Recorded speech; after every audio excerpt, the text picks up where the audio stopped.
the power with your own Power Rangers gloves with built-in karate shop sound effects. Just squeeze the button. Turn on the TV projector lamp and shine it anywhere to summon other Rangers. Touch your wrist and the gloves sing. Get the Power Ranger Room Defender, a motion detector that scares off the bad guys. Stand back! This room is protected by the Mighty Morphin Power Rangers! Thus saving the world! Saban's Mighty Morphin Power Rangers gloves, TV projector lamp, and room defender sold separately from Happiness Express. Power Rangers, return to the command center immediately for new instructions. What's up, Zora? Rita Repulsa is attacking the planet. Now the world will be ours for the taking! Well, we have plans of our own. Let's do it! Morphin! You gotta see what happens in our amazing sneak preview. So get ready for the all-new Mighty Morphin Power Rangers. Coming up next on Fox. Power Rangers!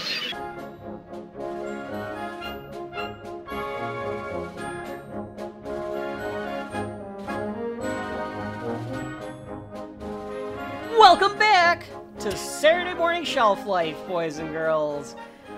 We're back with the final segment, the final episode that we are going to cover this Saturday afternoon at this point to discuss, well, it's appropriate because Mighty Morphin Power Rangers is on the docket here. I'm clipping you off, Rachel, I guess, of asking you what it was up for contention to the shelf. But Mighty Rachel, what's Morphin up for... Power Rangers, Yeah, thank episode you. 1. Yeah, what's the it American called? version. Yes, the American Mighty Morphin Power Rangers, episode 1, called Day of the Dumpster. Day of the Dumpster. And it's appropriate because this, I remember as being an after-school show for sure. Yeah. This was one where little 5-year-old or 4-year-old or whatever I was, Kevin, would need it videotaped. I videotaped every single one of these. As in VHS. VHS. With the record button. Yep. Yes. Cutting the commercials out, which I should not have done because that's what people would have wanted. Oh, absolutely. Is the commercials to be nostalgic for. But I wanted everything in a DVD quality. Of course. Get rid of those commercials. Before DVDs were even a thought, yes. That's right.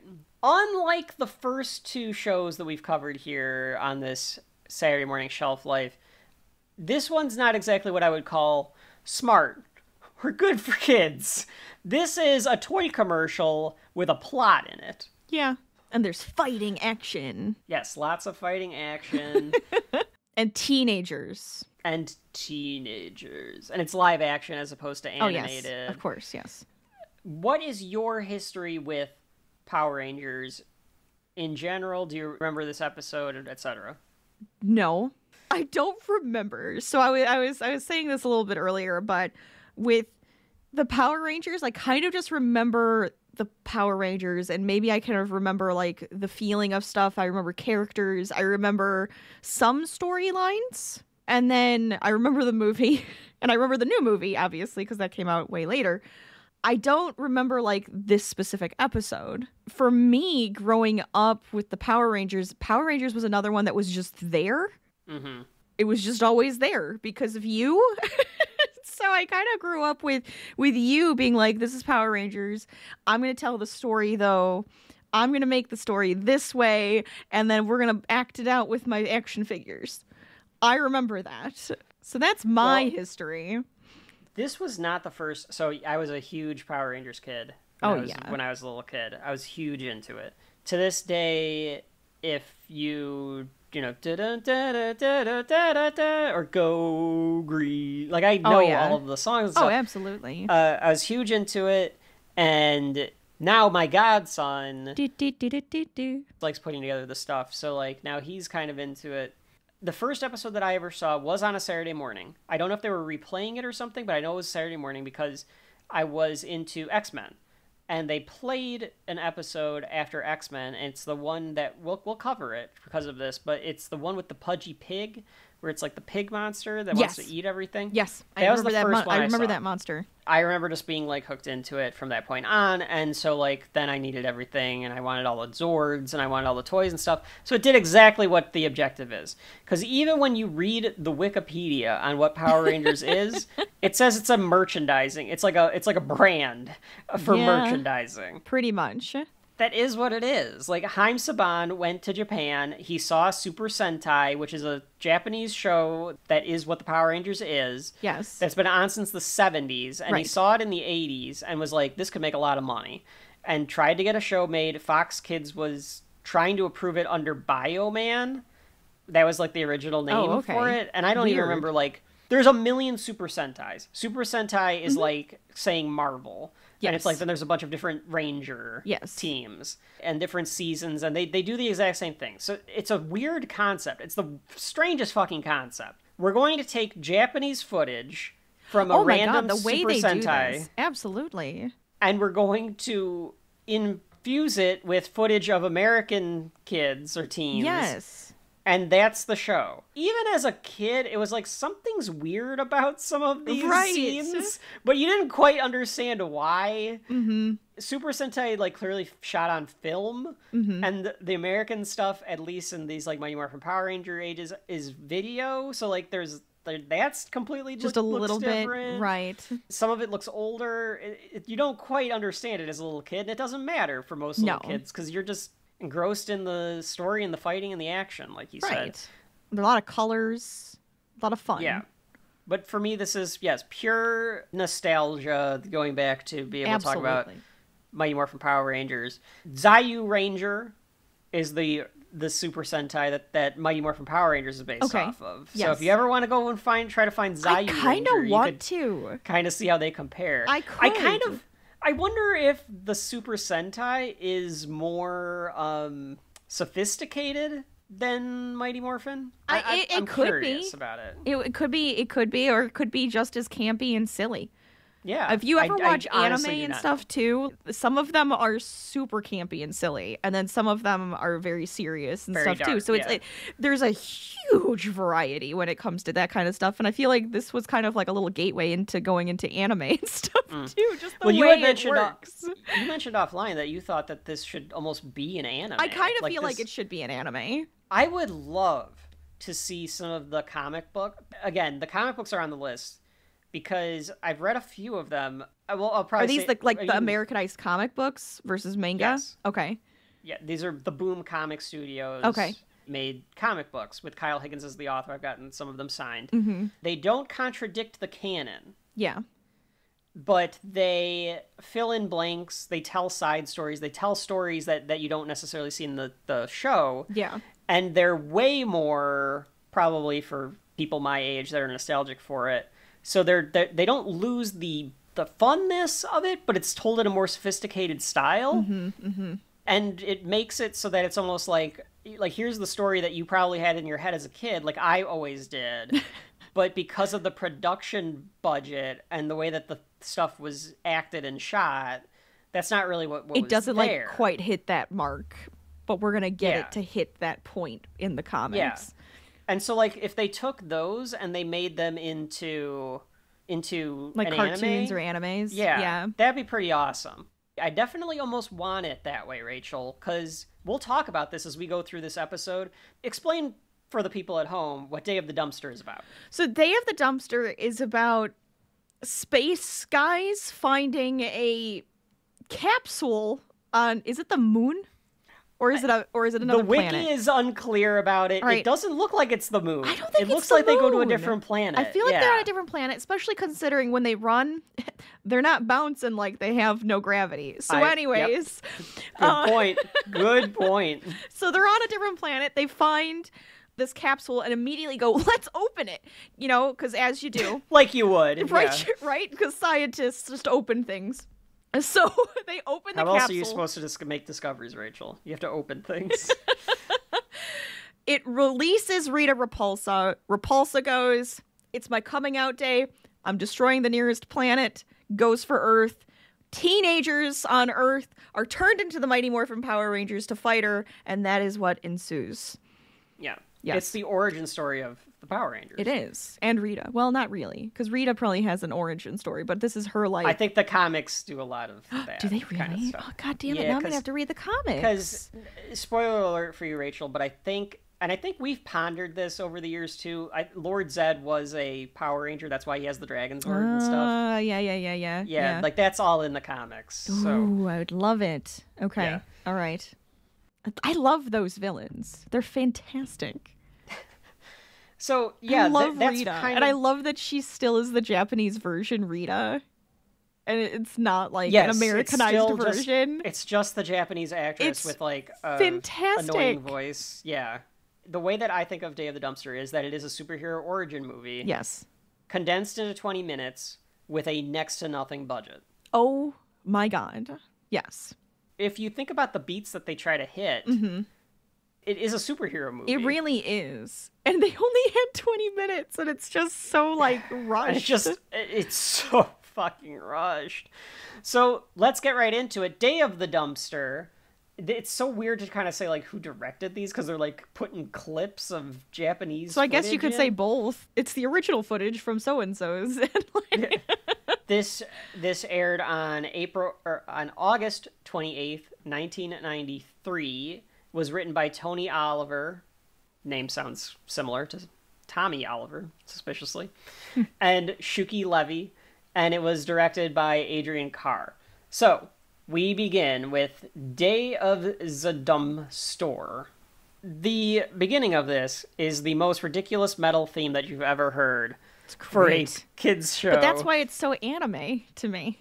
Oh, because of the ridiculous metal Yes! theme? Oh my god! If you ever watched an anime, Kevin, have you ever heard, like, their openers? No, because I'm just not into it. And their anime episode? Yeah. That is how ridiculous and, like, hell yeah, let's go they can get. It's great.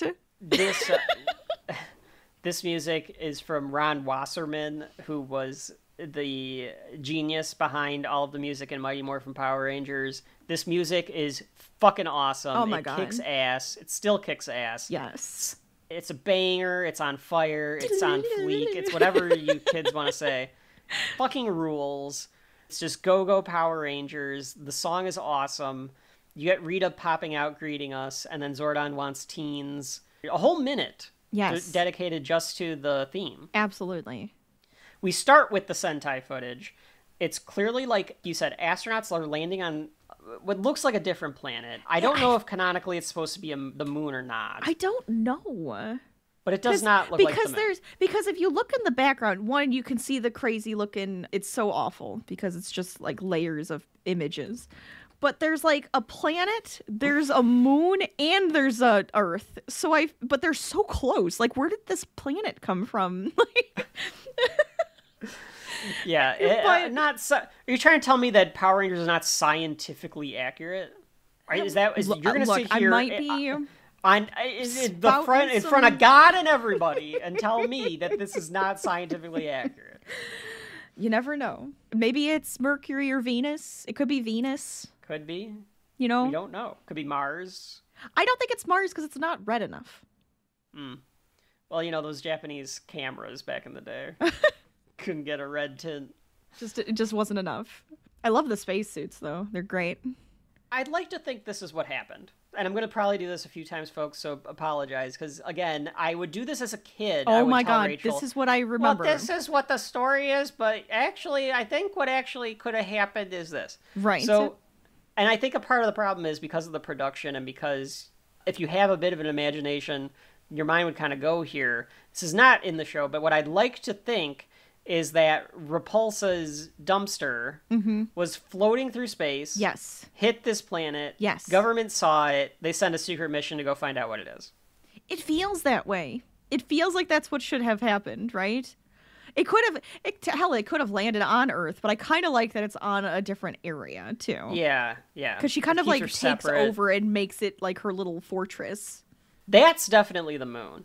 The palace is definitely on the moon. Yeah, that's for sure. Okay. So the Japanese astronauts go to open it, and it releases the villains led by Rita Repulsa. The astronauts run away somehow. Yeah, they go run away. I guess they're just going back. I mean, they don't like run after them. They're like, whatever, fine, you released us, we'll let you live. I guess. I guess it's also like, well, where are they gonna go? Yeah. Like, what are they gonna do? I guess back to their spaceship. or rocket or whatever those are called. You never see them go back to their You spaceship. don't see them go back, but that's my assumption, is that they go back. All right. We get an iconic shot of Rita waking up. Oh yeah, because it's in the 10,000 opening. years. It's in like the opening. After 10,000 years, I'm free. That's right. It's time to conquer Earth. I love her.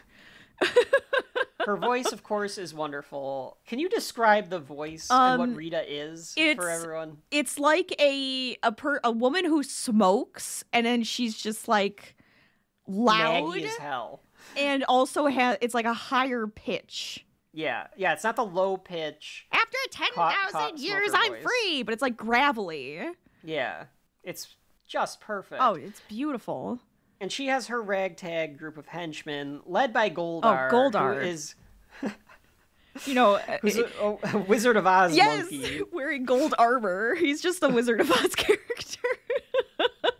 Babu and Squat. Yes. How do we describe them? Squat looks like a Quasimodo, blue Quasimodo. Mixed with some sort of fruit or vegetable that's been left in the sun too long. Yeah. And Babu is just another monkey, but without any armor. Without the armor, right. And then Finster is a sheep. I thought he looked like the dragon from the Never-Ending Story. Oh, yeah, maybe that's... I think it's a dog. Or is that a dragon? I don't remember. I don't know, it's the creature that I always thought was creepy looking. That whole thing is creepy looking. Yeah, Finster... Not related to Ms. Finster. Or maybe they are. I don't know. Oh, maybe they are. Could you imagine? Crossover right there with Recess. How? Mm-hmm. I don't even know. I don't know how. I guess. But why not? She breaks the dumpster, I think, and then says she's going to destroy the nearest planet, which is Earth. Because it's her coming out day. She came out of her dumpster, and she's going to destroy a planet. That's what she does. So this must have happened before, or she just thought of it on the spot. Oh, this has happened before. So there's a ton of lore, and I think the comics even retcon like how she got into the dumpster, what the dumpster means. We find out Lord Zed way later on that, huh? Did Lord Zed do it? Zed did it. Yeah, Zed put her in the dumpster. But like we find out about all of that later on in the lore of Power Rangers. The lore that it's ruined for me because of you, because I don't really know what's canon and not anymore. Here's the thing, though. Does it matter? This is I don't my think opinion. it matters. This is my opinion about everything. I hate when people are like, oh, like the Star Wars people, where they're like, oh, that's not even canon. Who fucking cares? If I like this story, that's my canon. Sure. Like, who gives a shit if somebody else doesn't have it as part of like their story? Yeah, that's fine. They're all stories. They're all made up. Fucking cares. Anyway, subscribe to Shelf Life. It's a very important show. So, then we go to the juice bar. So this is our introduction to the juice bar. So we meet our teens. And the juice bar, by the way, is like a rec center. It's like a community center for youth. The youth. For youths. Yeah, the youths go here to have where they can work out, they can drink juice, and Okay, this is the most early 90s thing ever, because has there ever actually been a youth juice bar? I don't know. In real life. I don't know. Like this, where it's like, here's the juice bar, and then space. Right next to it is like the balance beam, because... Well, not like that. No. Like, that's just because we're cheap as shit and we need to get everything in the same frame. I could imagine like a rec center like this, though. I could see this being real, where it's like, here's like an area where you can like do physical activities, and then like next door is like where you can go get like smoothies or something. I guess this is more milkshakes, but it's like a diner. But I would say it's more like a smoothie bar. Okay. Yeah, it feels like a smoothie bar. Yeah. Like even Ernie, like, it says like who ordered the spinach. Yeah. Whatever. The spinach smoothie. Everybody else had milkshakes. Like, that had to be Jason, right? Like, there's nobody else that's getting Probably. Yeah. And like you said, early 90s, because it's colorful as hell. Oh my God. God. Pastels all over the goddamn place. Oh yeah. It looks like a clown vomited. It's fantastic. So our 5 characters. The leotards. Do you want to describe them, Rachel, and what they're doing here? Okay, so we first see Kimberly, and Kimberly is wearing pink because Kimberly Hart. Kimberly Hart. I'll fill in the last names. Because of course she's wearing pink. She is currently on the balance beam doing some moves and dance moves and gymnastics. Then we move over and we see Jason Scott, and the Black Ranger, Zach Taylor? Also wearing their colors, of course. Yeah, they're already wearing their They're colors. already wearing their colors. So weird. Which maybe that's how it shows what colors they were going to be when they get changed. It's just like, oh, you're wearing this color, that's your color now. That's your color now. That's... Oh, I was going to make you go through a big test to see which powers you get, but you're all kind of wearing a different color, so we'll just go with that. I mean, hell, we could have had Jason wearing yellow, and he could have been the Yellow Ranger. Jason is now the Yellow Ranger. So we have them doing karate and like sparring. They're sparring. Yes. Yeah. And then we have Trina. Trini. We have Trini, and she's doing like Tai Chi. Yeah, that's what I wrote down too. She's like doing Tai Chi. Oh no, because at first I thought she was doing yoga because of the way she like moved into the next thing, but then her hands like came in front of her, and I thought, okay, maybe it's actually like Tai Chi. It's some sort of fighting like style, like yeah, where something. it's like moving her like the way her movements are. Mm-hmm. And then last but not least, we have Billy Cranston. We have Billy Cranston come in, the Blue nerdy Ranger. one who wants to learn to do karate. He wants to learn how to do karate. Yeah. So he's got his white belt and everything on, and it's apparently Jason's class. Yes, Jason is the sensei. All of this makes me wonder: is this what it was like, but like less 90s? Is this kind of like what the Japanese one looks like? Because I wonder if all these like little tropes, and were they all doing this? That's like some like sparring gym type of thing. Like what was it like in like the original? I feel like I need to go rewatch it. I did a little research of it, and the only thing that I read was that they found it weird that they switched. The Black Ranger is more of the genius one, and the Blue Ranger is more of like a jokester, like a Michelangelo. Oh, interesting. So they're like, why did they change those? But Zach looks better as like the Black Ranger needs to be kind of cooler. Oh yeah, so I like feel it like makes he more has sense to be like a Zach. cooler Like character. it's a sleeker looking Ranger, so it like needs to. So maybe that's why. And I guess they say like in some of the Sentai footage you can tell the Blue Ranger's doing like goofy shit. And, like, that's why. The thing is, though, I feel like Billy is a little silly at times. Like, I feel like he likes to make jokes, but he's just this, like, nerd. Like, he's a nerd, but he likes to be kind of silly, you know, and funny. So I kind of see that kind of come through, but they did fully push onto the he's a dork nerd. Yes, so Kim sticks a landing. She does a little flip off the balance beam. Yes. She sticks a landing. Amy Jo Johnson playing Kimberly. Yes. Cute as hell. Oh, of course.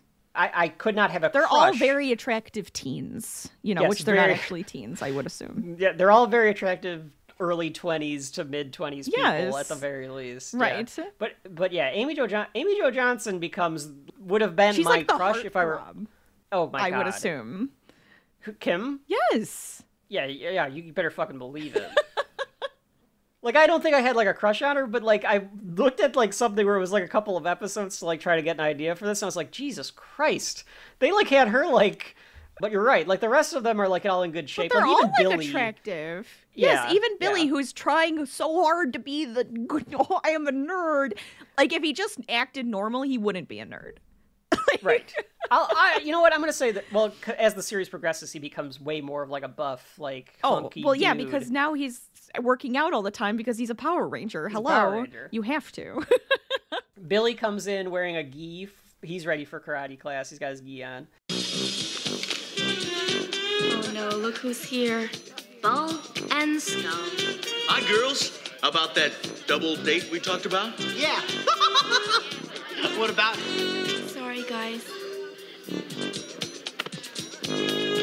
Here come the real heroes of the series, Rachel. Yes. The true heroes. I do love them. Dun, dun, dun, dun, dun, dun, dun, dun, dun, dun. That music is nostalgic. It's Bulk and Skull. Bulk and Skull. The series bullies. Yes. I watched the first 4 minutes of the original pilot. Yes. Bulk was just a background bully, and the main bully, who seems like it would have been Skull, was way more pervy toward Kimberly. They changed them from being serious bullies into being these doofuses. I like the doofus. I like the doofus. Yeah. Because if they were pervy and weird, it would just kind of like be like, oh my god, somebody beat the crap out of them all the time. Skull has a crush on Kim, Yeah. but it never goes further than that. No. And Bulk is just... Bulk wants to be the hero. But I think that's true. Yes. But he's too big of like a doofus to understand what that means. Right. And they're stupid. So they come in. Is it the movie Bulk that and they get Skull- to actually be a hero at some point? Or was it something else? There's 2 particular episodes. There's one that I watched as a kid and I was like, holy shit, they're So it letting was a Bulk TV and show. Skull save them. Yes. And then the last episode of the Zordon run, which I really wish would have been the original kids, but or the original actors, but it's like different actors, and they literally stand up and start fighting aliens. See, and it's pretty badass. I feel like I remember both of those because they get to be the heroes that they want to be, even though they're like the stupid bullies. I remember those. Like, I kind of wish that they would have been, like, the Rangers would have tossed them coins to be like, you guys earned it, and, like, gotten to do it. That'd have been, like, a nice little moment. Oh, that would have been interesting. They're Abbott and Costello. They're fat guy, little guy. Yes. So Bulk, obviously the fat guy, and Skull, the little guy. Eugene Skulovich and Francis Bulkmeyer. I want to see if I got that right. Sorry, continue. No, I love that. Okay. So Bulk is wearing a leather jacket with a jean jacket over it. Like a I guess torn off sleeve, like a vest, right? So lots of layers. You got to remember 90s, lots of layers. So he's got lots of Farkas Bulkmeyer. Oh, Farkas. That makes more sense than Francis. I'm sorry. Continue. And he's got like aviator glasses on, so he looks like that. He also, I think, has like a man bun or some type of ponytail in, it looks like. And then we have Skull wearing, what is the word I want? Washed out and like bleached jeans, but they're like gray jeans. So it has like some bleaching on it. These yellow boots. I don't understand these yellow boots. And then he also has an ascot. Does he have an ascot? That scarf I think you're right. He does. He's got like a red scarf around his neck, like freaking. That laugh. He laughs just like that all the time, and I like had nostalgia. I couldn't stop laughing when I heard it. And he's got these little sunglasses on, and like slick back 90s hair. So that's what he's wearing. And that's kind of how they usually like look. Typically, they do change clothes in this, so it's not like they always have the same outfits on. But that's like their main look. They're almost greaser-ish. But like 90s, like colorful they're 90s greaser. Bully. Yeah, they're early 90s colorful greaser. Yeah. They are our comic relief. Yes. They come up and they ask Kim and Trini when they're going to go on their double date. Right. And Trini and Kim are like, yep, that's not going to happen. Yeah, like, no. And Skull kind of just, like, takes it and is going to walk away, but Bulk is like, no. Stick up for yourself, buddy. Yeah. Why not? Like, yes, he wants to know why not. Yeah. That's okay. You can ask why not. That might help you out in the future. Why not? Sure. Zach comes by to assist, and Zach's because they said like, no, and they're like, stop it. We're just not going to go out with you. And Zach comes over, is like, you heard him. Like, you can walk away now. Yeah, which is like, okay, you should walk away. But Bulk, being Bulk, is like, well, I think we should show him some of our karate moves. Oh, yeah, because he, like, makes fun of Zach for being a dancer fighter. Yeah, because Zach teaches a dancing class. Yes. In the same way that Jason teaches karate. Right. So he's like, oh, I guess you want to be a fighter or a dancer. And they're like, oh, we should show Trini and Kim our karate skills. And they go to, like, tackle they them? looked like What they were the just hell going were to they gonna tackle them. do? They were totally just, like, running at them. I guess just for grapples or something. And the But- girls do the flip them over move. Yeah, they by arm grabbing drag their 'em. arms. Yeah, onto the mats. Kim says that they should totally take Jason's karate class. Yes. Back on the moon, because now Rita has either found some old casino palace or Oh something. no, this is totally it was always has shrunk- been there on like the dark side of the moon. This is it. Okay. This is No, what's I on the have dark no side idea. of the moon? I like the idea that she had like a mini palace that she was like, I'll just set In it the here, dumpster? and then she presses a button and it like expands. I Like love she's that. got some. I have Pym particles in the dumpster.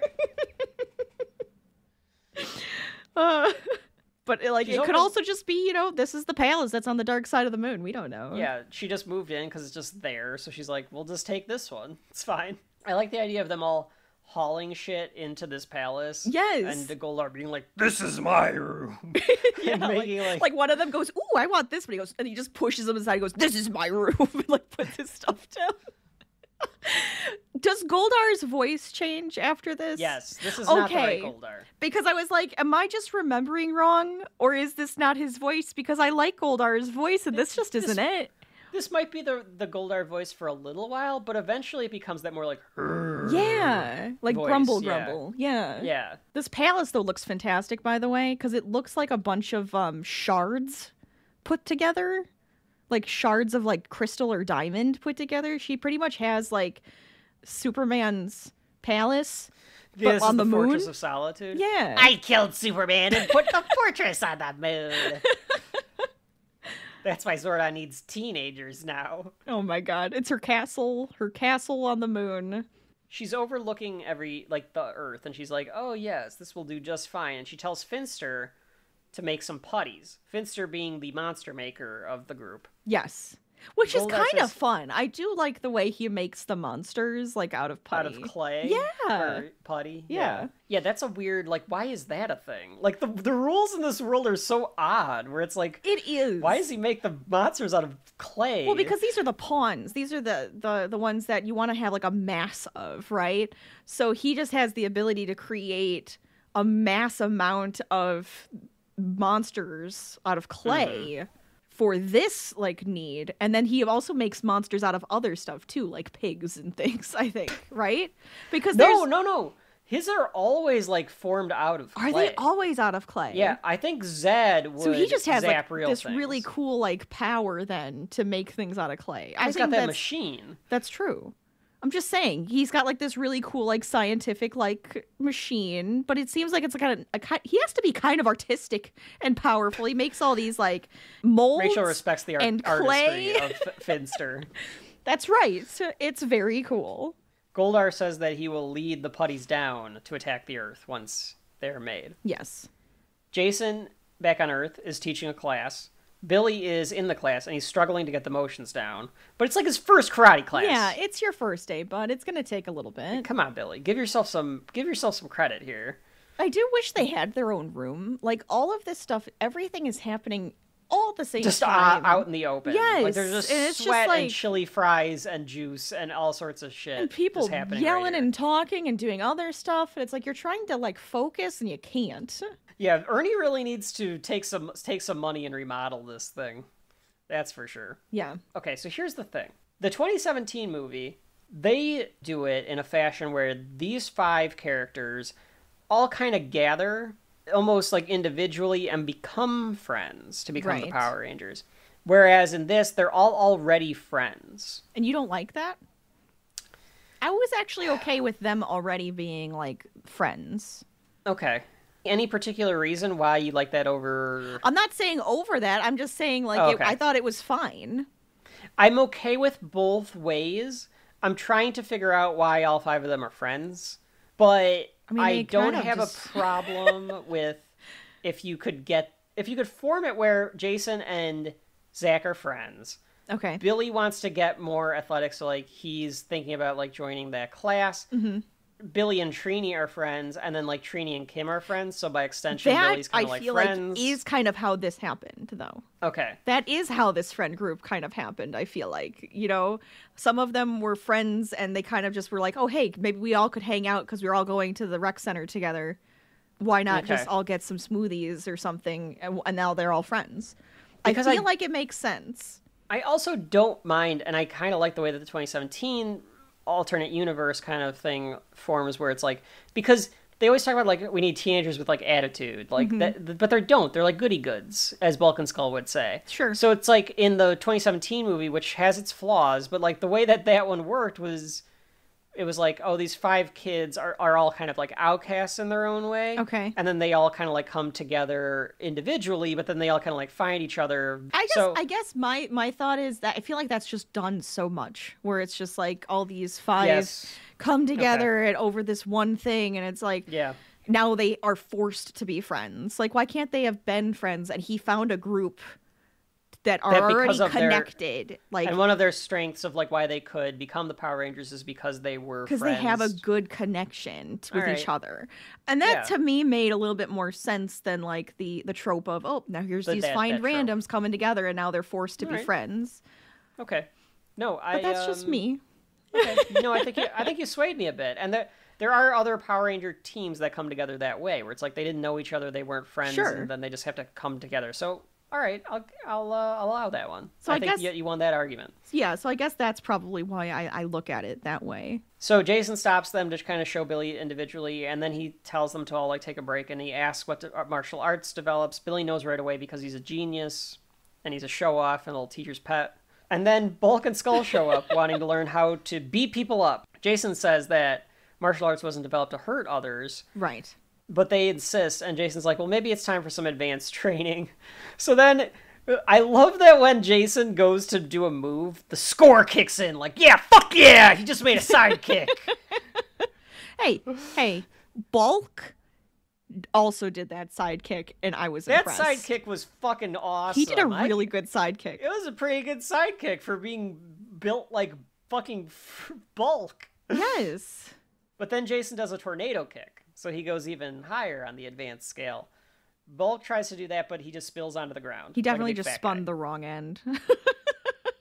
They're getting ready to share some drinks after the class is over. Yeah, some milkshakes. Somebody got the green juice, as you do. Jason says Billy did well for his first lesson, and Billy's like, oh, really? Do you mean it?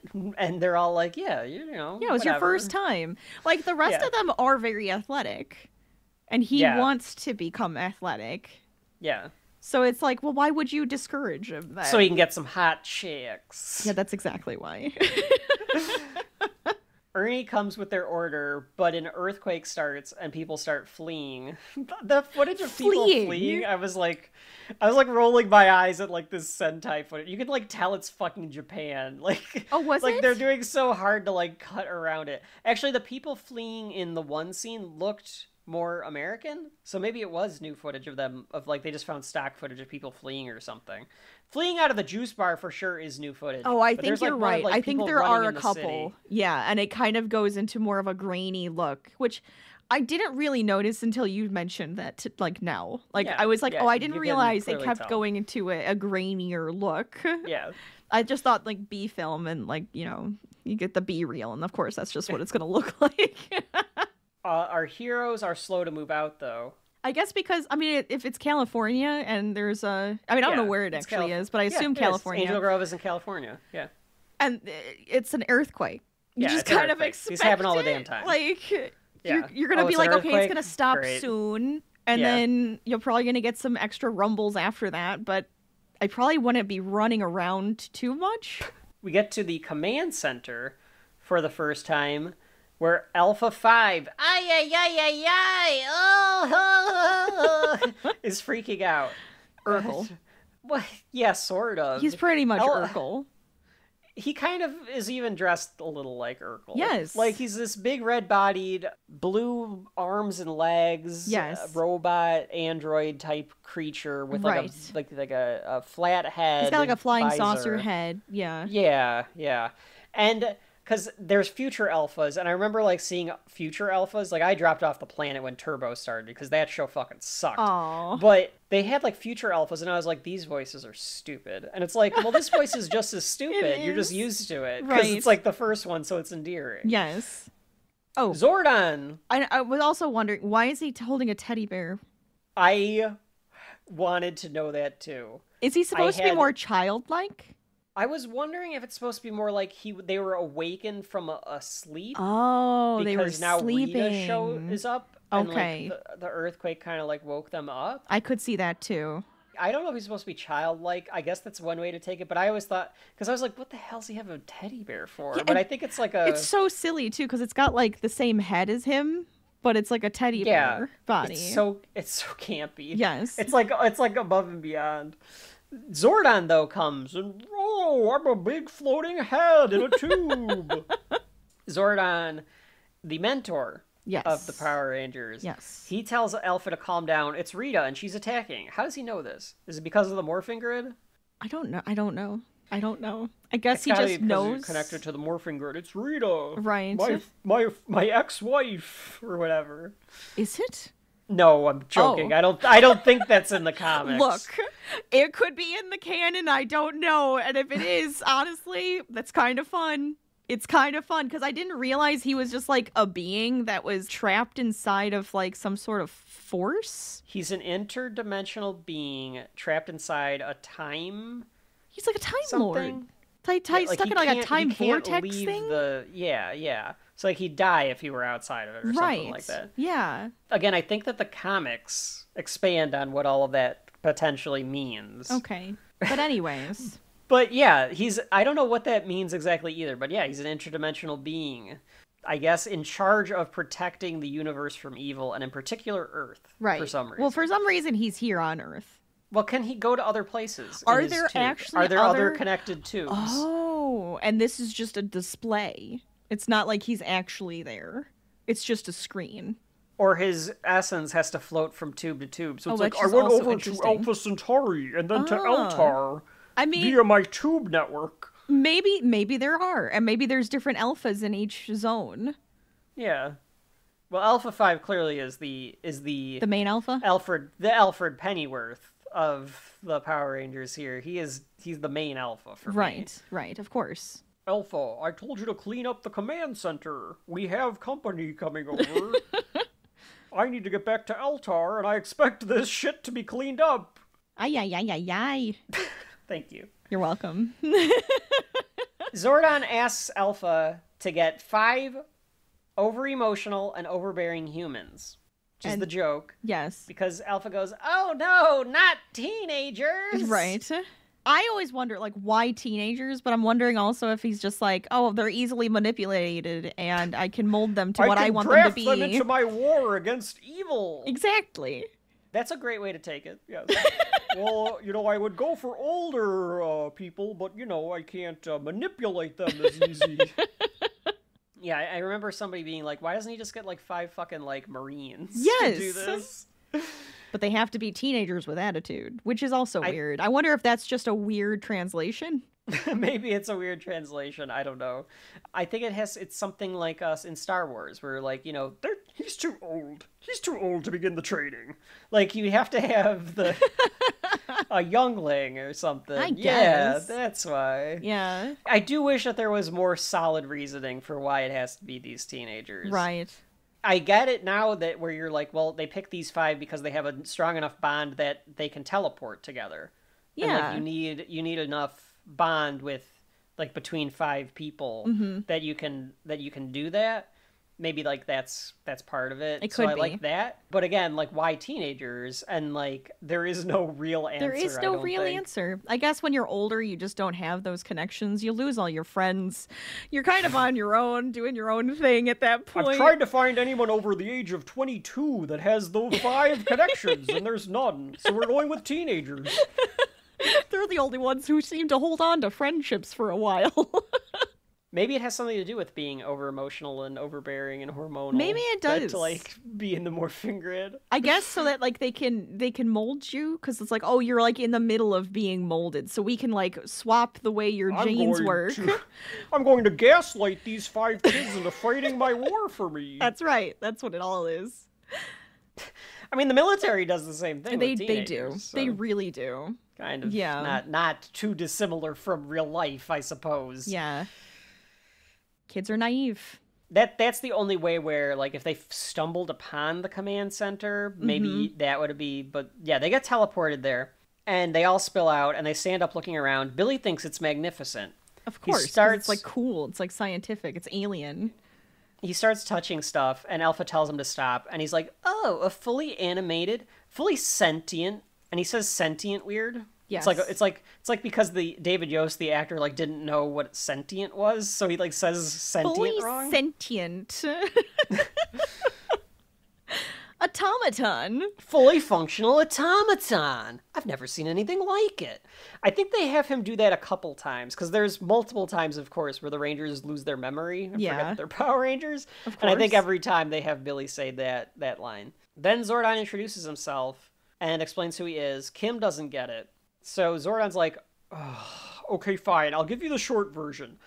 I am Zordon. Me want you save Earth. Yep, exactly.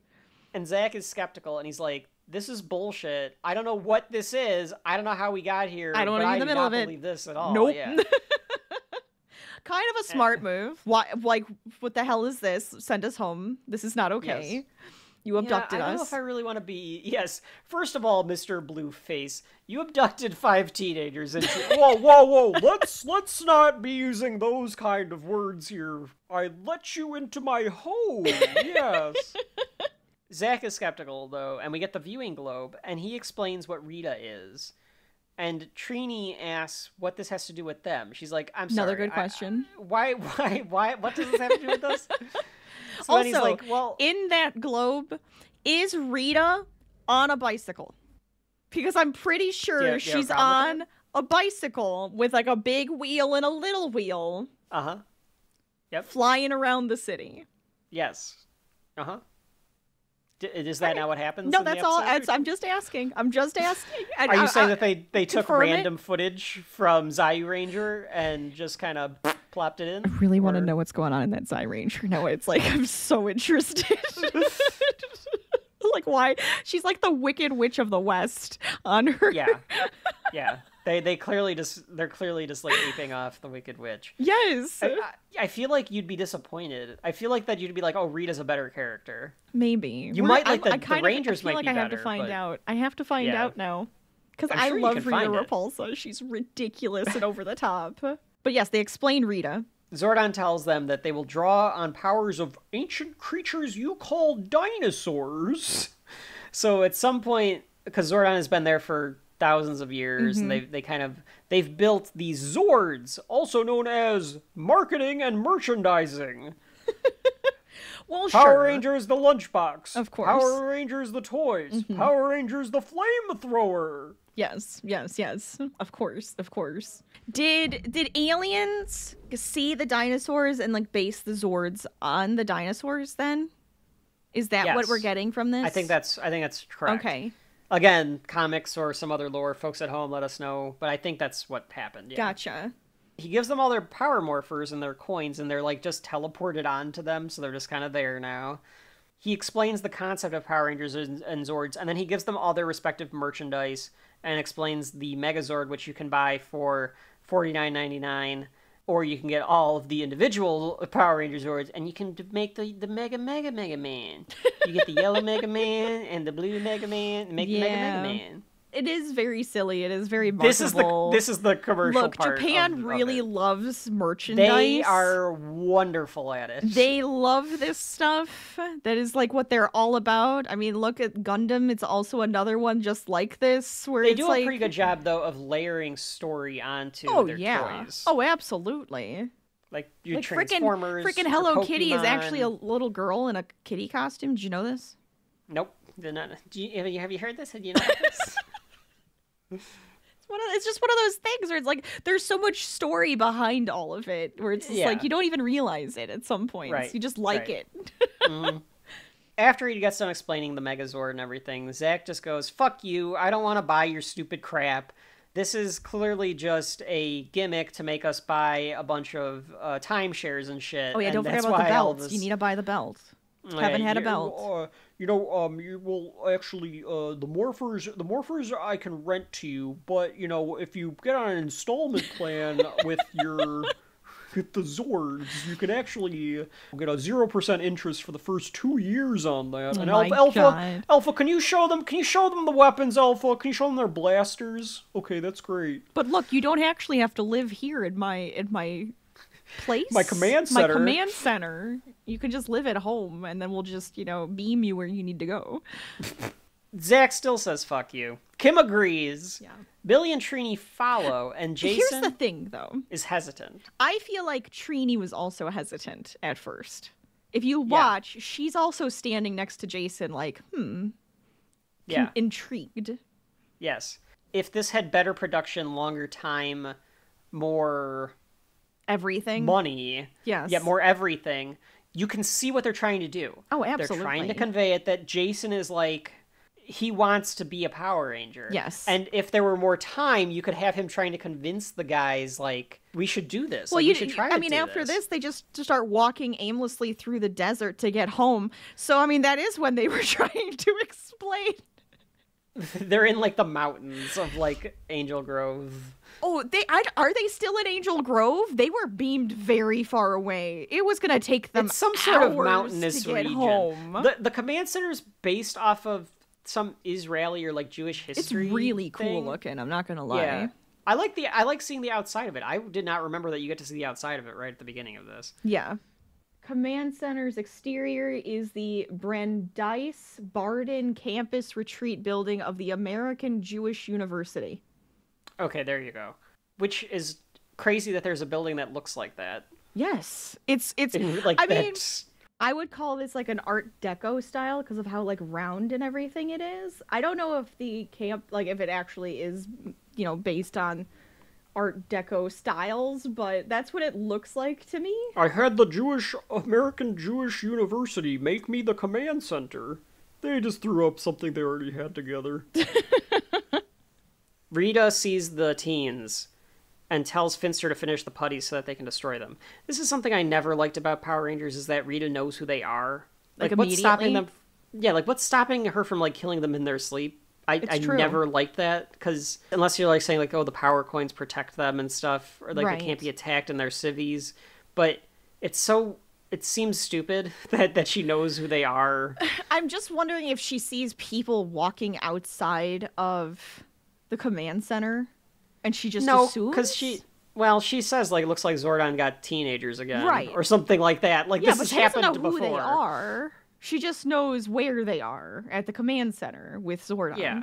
But I think she can put two and two together. That, like, I'm back. He knows I'm attacking. Oh, sure. Right. He's up to his old tricks and getting another Power Ranger team together. Yes. Because, like, I do like those subtle hints that they're not the first Power Rangers. Right. Like, they're just the next in a long line of Power Rangers. Mm-hmm. It does allow them to just continue this on for years upon years upon years afterwards. Still going. And Still going. The Monster-matic creates the putties. The Monster-matic. Which just looks like Rita... turds in a mold at first. Yeah, but then they become... Well, I know, I'm just saying. Rita sends them off, and Jason's talking about how he doesn't think that they should have left. Trini actually seems optimistic about doing it too, to your point here, Rachel. Yeah. And Zach is still skeptical. Rita sends the putties via her wand. Rachel, putties? Any thoughts? What about them? What do you want me to like just... Well, what do you think about the putties? How do you feel about putties? Classic monster right there. It feels like it's something that came out of the Sentai, right? Like they could have been in the Japanese show too. I feel like they're kind of, I guess because they are just made of clay, they're not intelligent. Right? Yeah, I think that's the point. They're made to be physical and like just do whatever they're told, and so they're just kind of like, you know, there. And they're pawns. So you just like let them go. They're and henchmen. If we lose them, we lose them. We don't care. We can make more. Power Rangers to me is a lot like Teenage Mutant Ninja Turtles, where it's like there are a lot of connections there, and this is the foot. Where it's like they're just like they're pawns. Yes, to be exactly. Like beaten up. You just need a lot of them, and then they're more difficult to actually like go after. Then they're all gray, right? And they wear kind of gray morph suits with these weird looking like masks and like gloves and feet. Because that's where like there's more clay on the feet and the hip and the hands. I think one person actually just has like a giant ball as a hand because it like didn't come out. Yeah. They start attacking the kids. Zach does some hip hop keto. Jason and Trini are holding their own. Billy puts his glasses away first. And then the guy hugs him, and all I can think is now they're crushed inside of your pocket. Well, I mean, if you're a putty. That's the first thing you're gonna do. I guess so.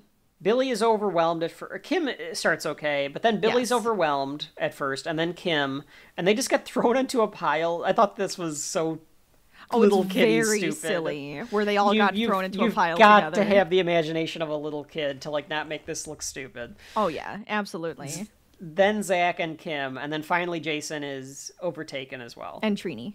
Oh, then Trini, yeah. Don't forget Then- Trini. You're right, I'm sorry. Rest in Rude. peace. I like Trini. These putties become worse at fighting them for sure. And then Jason is Well, then like, they end up having like a mark on them, where if you just touch the mark, they explode. That's later, but like. Yeah, but they were supposed to be tougher until they found out about the mark. Fair. It's Yeah. like, yeah. Jason is like, I guess we could try these morphers. And they do Yeah, it. because they kept him. They kept him and left. Yeah. How dare you? Yeah. Yeah. Well, you couldn't leave those on the way out so I can get 5 people that aren't so ungrateful for me giving them superpowers. They're not listening to me. No, they're There not. they go. And there they go, with my morphers.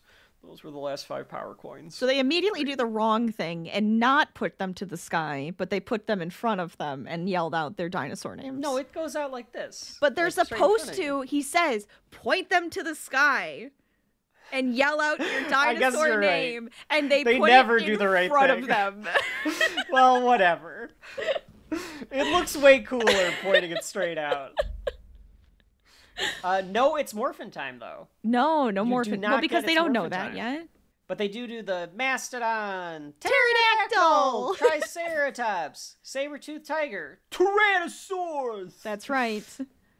And they morph into the Power Rangers. Rachel, we'll have to tell on one of these episodes where a kid beat me up because we were playing Power Rangers. What? It was like these other neighborhood kids that I think knew, but I didn't. And we were like 5 or 6 years old or whatever. And I was like, oh, I wanted to be a ranger because there were like 6 of us.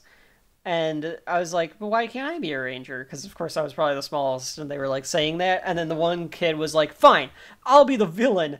Kicks me in the back and punches me and then drags me across the yard. And everyone was like, what the fuck is wrong with you? Oh my god. I did not know that happened. Yeah, I don't can think still I ever remember knew that this happening. story. Oh Of my me getting god. up and being like, It all makes right, me want to beat up this child that is no longer a child. Like, I would no love idea to who beat it the was. crap out of this guy. What do I know? It was me being like, I'm being the Red Ranger. And, of course. Of course. Well, everybody did that. When I played with my friends and we wanted to be characters from shows and stuff, you kind of fought for yours, but then you're like, all right, fine, I'll just be this character. But They become the Power what an Rangers here. asshole. I'm pissed off now. That makes me so angry. And I Well, it was was like, at least 30 years ago, so I'm not still going to worry mad, about it. All right. That kid's probably dead. I hope So so. they- I mean, wait. Yeah, no, I do. I hope he's dead. So Alpha... Zordon's like, great, they did it. So Alpha teleport them to away from these fucking putties, because fuck these putties. Who gives a shit? They can Yeah, do they didn't whatever. even bother with the putties. He's like, no, I have better things for them. Why they couldn't have just fought? Honestly, they put them in a bad place. No. He says Goldar is attacking the city. Oh, so They he need to already go there. was over there. Okay. Yeah. I was wondering this because I just feel like if Goldar is about to like fight the Power Rangers, let him stay in Put the them in desert. put them in the most dense populated Yes! area we can. It's stupid ass Superman, the new Superman, doing that crap again. Come on. He brings out more putties. We get some action with all of them. Now they're able to take on the putties. Rita laments how much the puppies suck. And Squat suggests making Goldar big, which is how they always phrased it. It's how I remember always phrasing it, of like, yeah, Rita makes monsters big, makes them grow. She grows Goldar with her wand, which is just a staff. I don't know why they always call it like a her wand. scepter. It does not look like a Harry Potter wand. Yeah, a scepter. I'm going to say this is all translation stuff that you're going to point out.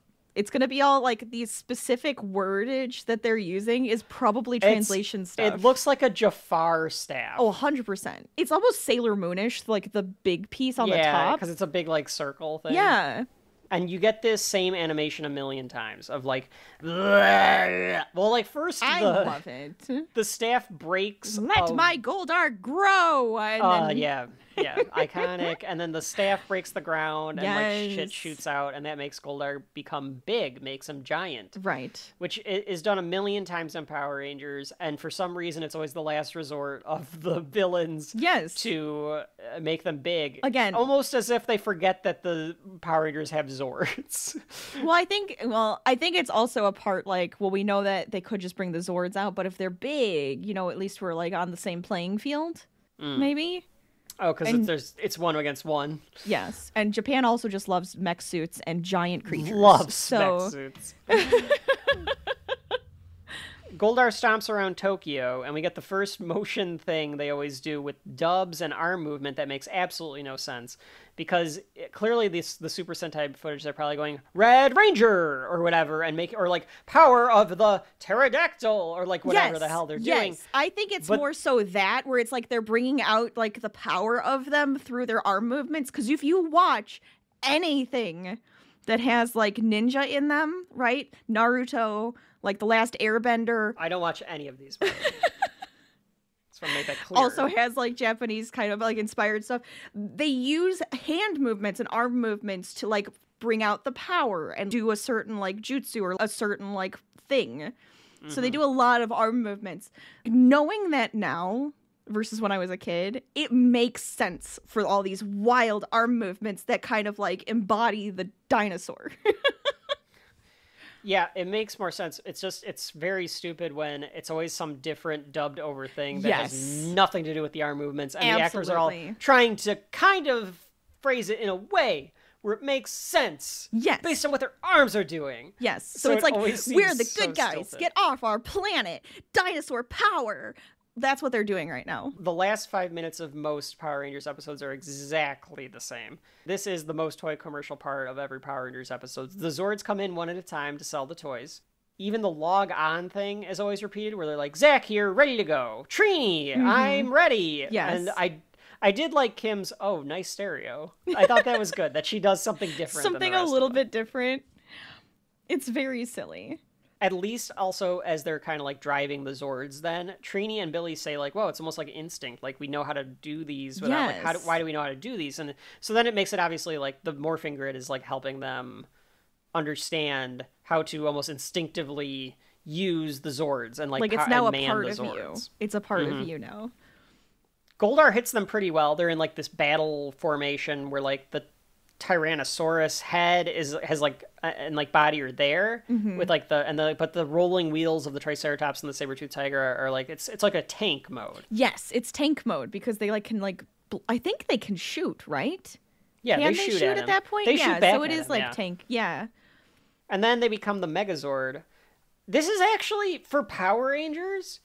This battle with Goldar is actually kind of good. It is. Like Goldar's getting shots on them. They're shooting back. Goldar's doing like big side kicks and shit. It's actually a pretty good fight. Right. To have.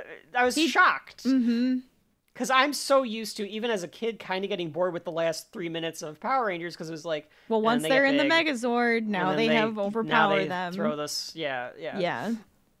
But at least in this, it was like Goldar can hold his own. Like Goldar can hold his own. He can hold his own throughout like the series. Yeah. He's a proud warrior. But Goldar is. Like watching this, I even went, "Where's your sword? Like, why isn't it on your back or something? Like, where's the sword come in? Like, you need to gotta call the power you're of like, the Megazord. You're like punching him when he's got a sword out. This should be a sword fight." Or at least get the Mastodon head as the shield. Oh yeah, sometimes. Absolutely. The fucking theme kicks in, and they throw down. There's nothing more metal than this scene right it's here. Beautiful. If you're like ever in like a hardcore like club kind of atmosphere, like a big bar, like a club atmosphere, there should just be like on TVs. There just should be scenes of like all those Megazord fights. I could see like that. if we ever open up an underground like bar kind of club, Rachel, yeah. like that's what's gonna be on our TVs. The is just DJ Super has to Sentai like footage. mix the music with like other music, so it just like has like all of this craziness happening all at the same time. Yeah. Yes. Because there's nothing more metal than this shit right here. Love it. I thought it was a good fight. I'm going to tell you about Goldar's history based on what I learned from trying to find stuff about the comics. Yes, tell me more. So he is an ancient warrior, and his brother was like Zed's like #1 guy. Okay. Goldar was given the task to go with Rita, because like Rita was another like something, obviously, because Zed put her in the thing. So like we know that's a connection. Yes. So like, and this is all canon from the comics. Zed asked or told Goldar he needed to like be the head of Rita's army, and Goldar didn't want to do it, so Zed killed his brother and forced him to do it. Oh my god! And that's why Goldar is so, one, subservient to Zed, but two, thinks that he's like badass, because he's like, oh, if this guy's gonna do this to my brother, then he is gonna lead us. Like he actually becomes more powerful. of a. Yeah, he becomes more inclined to like believe in him. Yeah. Well, it's I'm just telling you, it's those probably, comics. I would assume it's just like their culture, like that, like they're like these like gods and like their culture type of thing. It's like, holy crap, you just knocked down the top dude.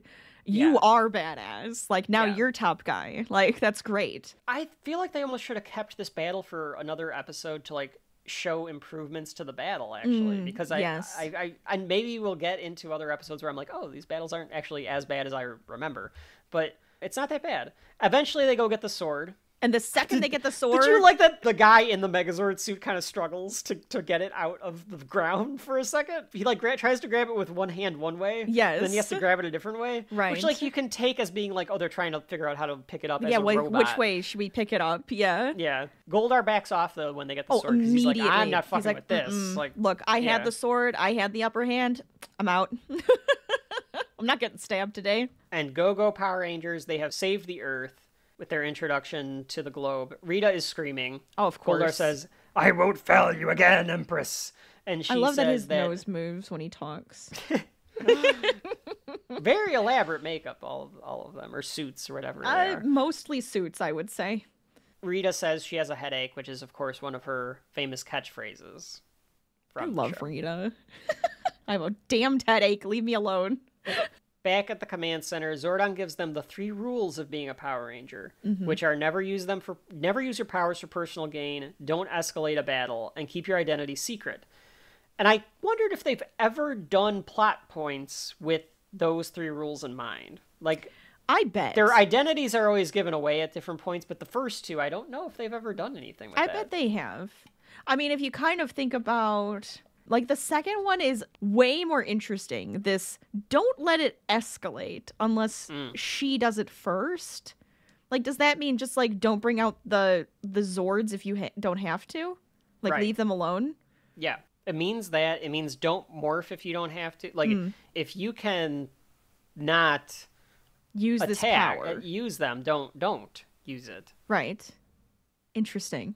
Zach says they were lucky this time, so he's not quite sure. And Zoran says luck has nothing to do with it. It's the way that they work together, and they're actually a good team. Right. Rachel's point.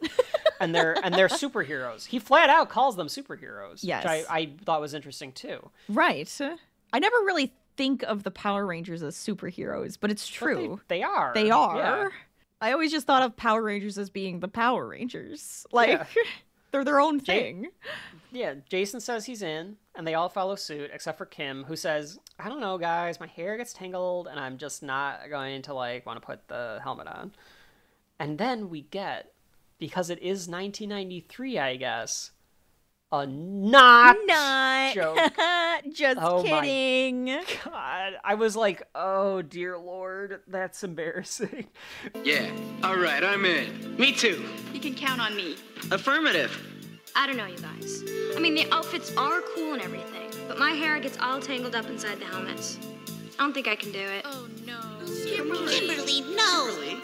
Not! Gotcha! Circuit overload! Amy Jo Johnson, if you're listening to this, and I know you are, how the hell did you say that line with a straight face? Like, how did you do that? Because she probably I would did have been laugh. like, I don't know if I can say this line. I guess it's like, oh, I'm trying to become an actor. I think Amy Jo Johnson's the best actor of the Power Rangers. I think she does do a good job. She does do a very good job. Walter Jones is a pretty good job, but like I think Amy Jo Johnson is probably the best. Alpha doesn't get the humor, and then they all are like, oh, Alpha. And then they all put their hands in together and do the jump Power Rangers, which I think they freeze do frame. whenever they have to... Yeah, freeze frame ending because 1993. We should have because they always do that whenever they have to reaffirm the fact that they're like in this together as Power Rangers. And that's how the episode ends. So Rachel, does Day of the Dumpster have shelf life? I mean, for an origin, it's an origin story for the Power Rangers. I feel like I have to say yes, it does have shelf life because it's their origin story. Mm-hmm. The Power Rangers is so corny and so campy and so silly and spliced together with Japanese footage and American footage, and it's just so over the top, but it's endearing and I like it, so I don't mind putting it on the shelf. All right. Okay.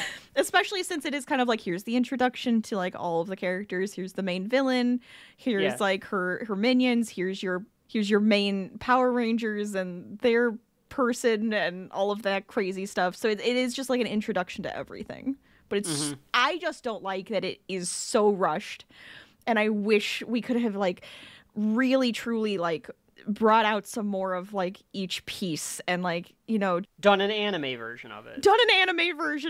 I wish it was just an anime and it made more sense and it just like was able to be like a lot more added to it. Use the fact that it's animation to have the production value be better. Yes. Make it a 2-parter, make it a 3-parter, do whatever you have to. Yeah.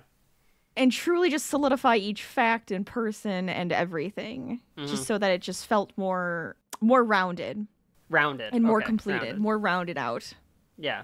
I think I have to read the comic now. I think you've got me in. I'm hooked. I need to see this. Okay.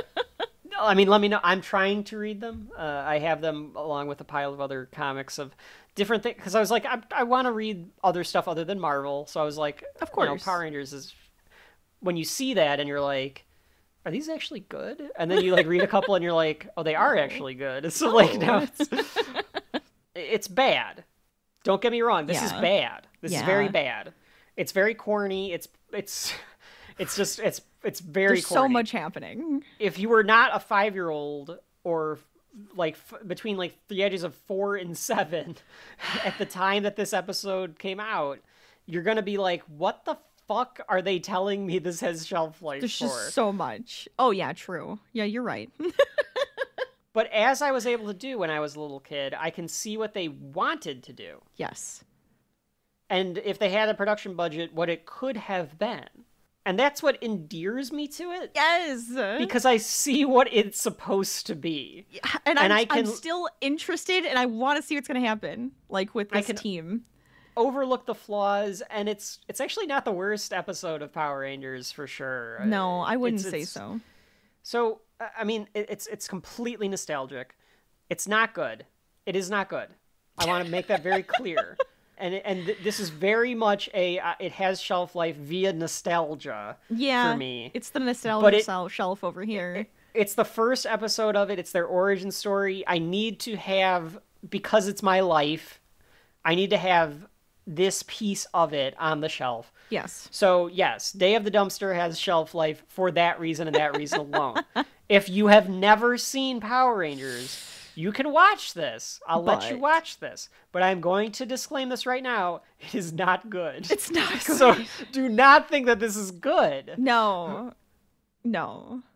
It's just so 90s and campy. It's also 70s. It's the 70s, it's the 90s. It's a combination of two completely different studios and cultures put together, and it's so goofy.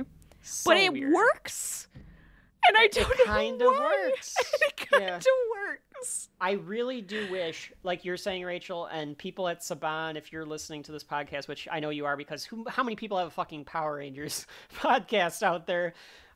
Maybe there are. I don't know. There might be. Probably more about the toys and shit.